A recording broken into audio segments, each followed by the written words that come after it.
না, চলা যাচ্ছে না, অনেক বেশি চাপ, মানুষের ভিড় অনেক দূর দূরান্ত থেকে আসতেছে। আমরা আসলাম ভাসানটেক থেকে, ভাসানটেক।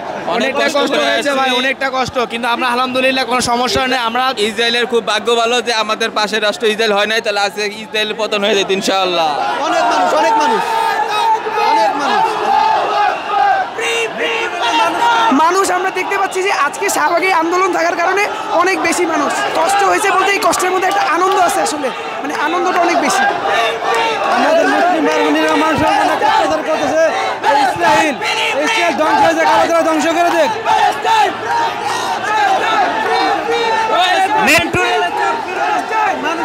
মানুষ চাপ অনেক বেশি ভাই, মেট্রো রেলে ওঠার মতো না এমন অবস্থা, কিন্তু তাও মানুষের মধ্যে অনেক একদম ঠেলাঠেলি করে আস্তে আস্তে চলে। আরে ভাই শেষ, ভাই শেষ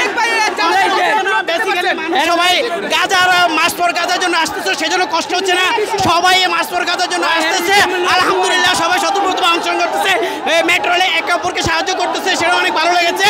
ইনশাআল্লাহ মাসপর গাজা আমরা সফল করব এবং কি আমরা গাজাকে একদিন স্বাধীন রাষ্ট্র হিসেবে প্রতিষ্ঠিত করবো, ইহুদিরা নিবাদ যাবে ইনশাআল্লাহ।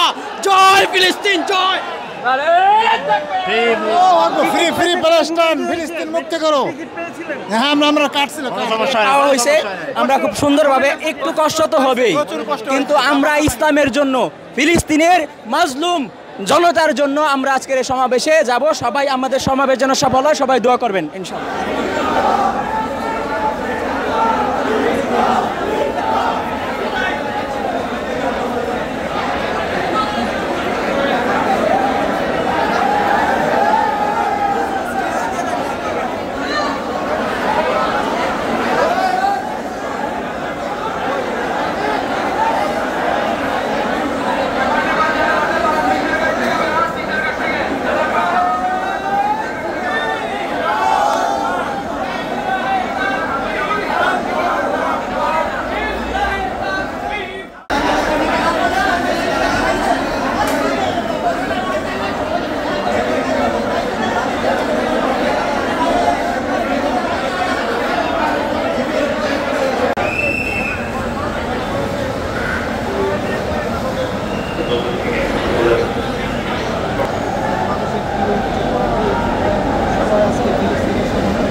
For more updates, follow us on Facebook, subscribe our YouTube channel, get the latest update on www.daily-sun.com.